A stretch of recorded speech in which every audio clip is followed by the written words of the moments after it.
My name is Buddy Fisher, and I was proud to be president of NASPO in 1977.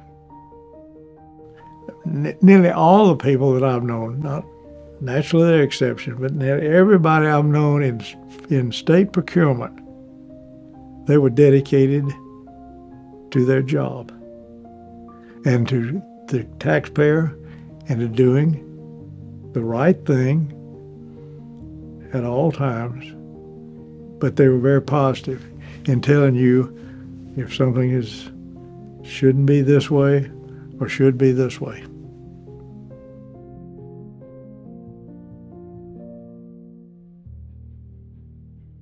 I'm so proud to be part of this profession. Procurement professionals work incredibly hard, and I don't think that they always receive the recognition that they deserve. So this celebration of 75 years is very important to highlight the good work that public procurement professionals provide to the states. It's important for NASPO to celebrate its 75th anniversary because it showcases just how important the organization is, just how the organization has been involved in the development of this country over the past 75 years. It's taken a long time. It's taken decades. It's taken 75 years to build the network that NASPO has. I think it's important for an organization to look back and to celebrate the achievements that they have. This is a fantastic time to celebrate all that we have accomplished, all that we have been working toward for so many years. There's still work to be done, but it's great to just stop, take time to reflect at where we've come from and to where we are today and what we've accomplished. Of course, NASPO goes back, 75 years now, and it was started under the aegis of Council of State Governments. So after the Second World War, a number of organizations serving niche constituencies of state officials were born.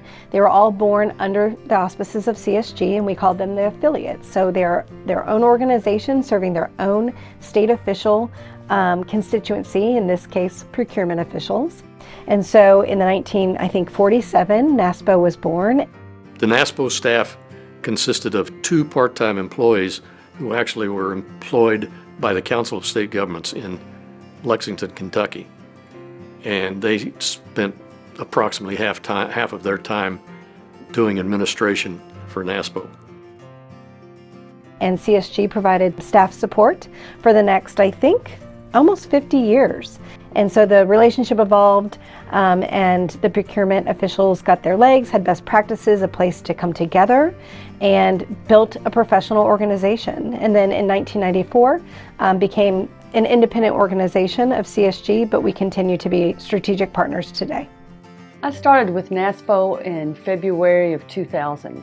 At that point in time, there was just the director and myself as a coordinator. There were 5 associations out of that management company at that point, and we had 1 conference and events person, 1 graphics person, 1 finance person, and 2 database folks. In 2018, we moved to internalizing our organization, meaning the management of it, because we wanted to control our own destiny. We wanted to move our organization in a direction where we felt like we had control of it. Growth is never by mere chance. It is by forces coming together, and the growth of NASPO has been simply amazing. We have been able as an organization to serve our members and the public procurement profession with more dynamic programs, greater initiatives for procurement professionals throughout the country, and we've demonstrated partnership to our members as a result of the growth.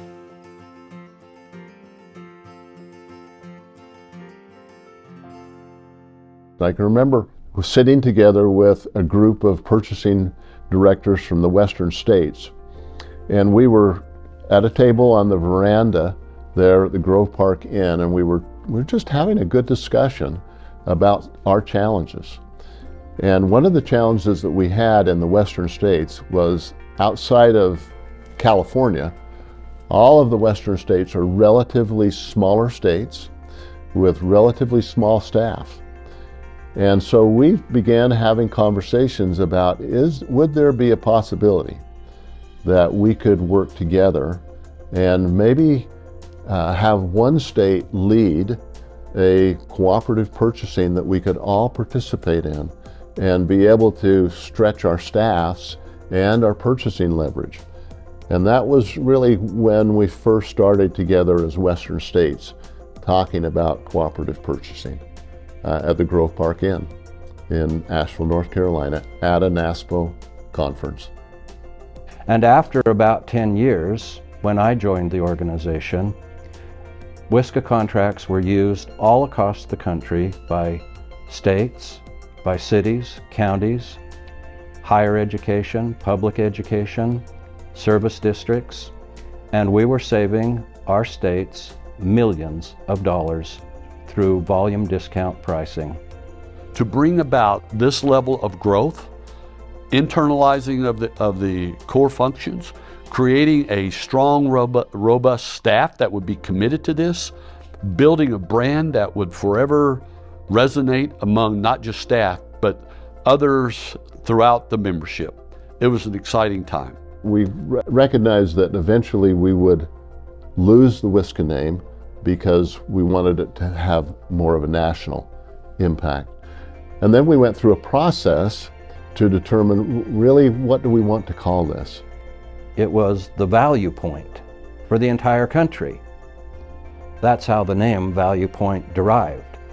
And I think it both is a good name, but it also signifies exactly what those cooperative contracts are doing for the states, is really providing the very best value and pointing them to the best value contracts. That our name would become the gold standard. That when anyone thought of public procurement, they would think of NASPO Value Point. So in 2014, NASPO was really in the midst of some major changes and growth, and at the time, Procurement U as a program was just an idea. We were really focused on redeveloping our strategic plan and focusing on the meaning behind the words of education, learning resources, research and innovation.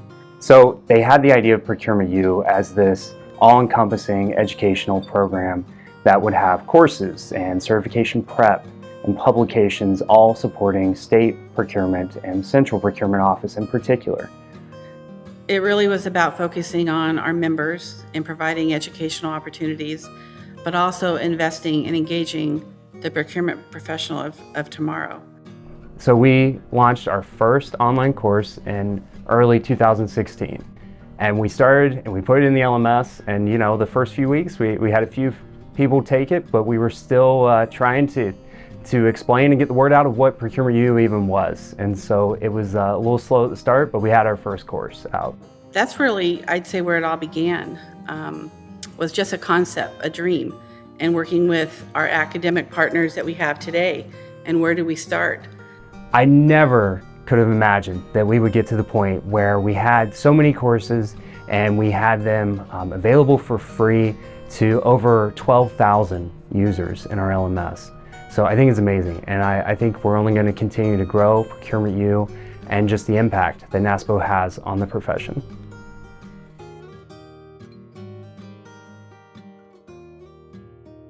From early conferences when the board would talk or the membership would talk, they always wanted to be a guiding force in the state and have a seat at the table. And they really have finally gotten there. I think that our members are really in a better position than they were, 5 years ago, 10 years ago.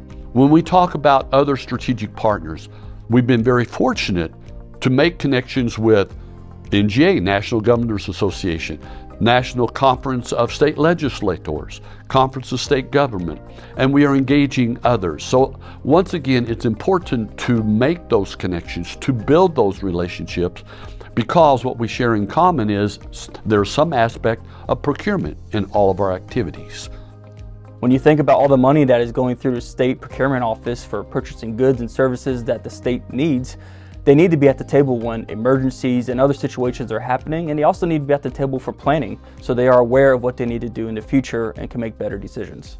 And so it's so important through our strategic partnership to lift up the role and the function that NASPO and the procurement officials are the engine of state government, and that they can assist states in being successful in this day and age. The possibilities for procurement over the next 5 years, 10 years, the sky is the limit. Public procurement is getting its place. Procurement will be the epitome of innovation within government. The more we know about the best practices others are doing, I think the better off we all are. I'd like to see it in every college and university across the country is where I'd like to see procurement in the future. Give people confidence that their government is being run ethically and honestly. How neat would it be in 10 years to find ourselves on the global stage, sitting at the table and advancing the cause of public procurement? I think it would be wonderful. I see NASPO continuing to grow in its member services, continuing to be the preeminent place where you're going for best practice in procurement and contract management. Looking at the 75 years and realizing every gain we've had, every change and every improvement and everything we're doing for our members that we can look back over 75 years, translate directly back to those stories of those people down that we serve. And so NASPO has, I think, an opportunity before it as we continue to live in this ever-changing world around us to make great marks in public procurement.